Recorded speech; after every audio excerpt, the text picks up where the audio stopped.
هذه القصيدة ردا على عنصرية البدو المقيتة.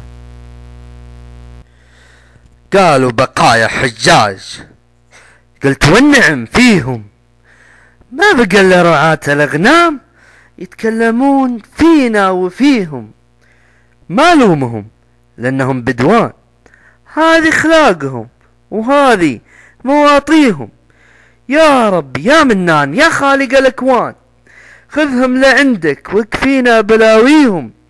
الرسول خبر عنهم وقال إذا رعاة الشاه يتطاولون في مبانيهم فاعرفوا إن القيامة تراجات، هذه علاماتها وللناس مواقيتهم. يقولون اطلعوا من أرضنا، بأي صك صارت أراضيهم. الأرض أرض الله والناس أحرار، وين ما بغوا سكنوا ما عليهم. يقولون حنا أهل الدار، وأقول الدار ما هي لهم ولا ذراريهم.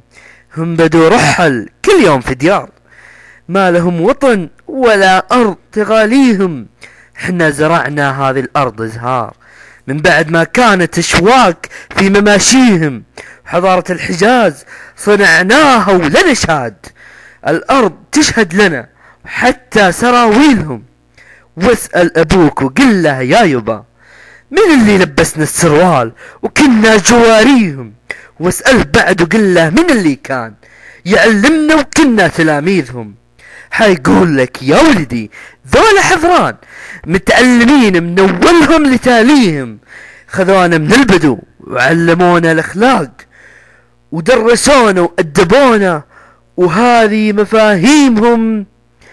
سلم على الدنيا وبلغها السلام، دام القيامة قربت والموت جاليهم.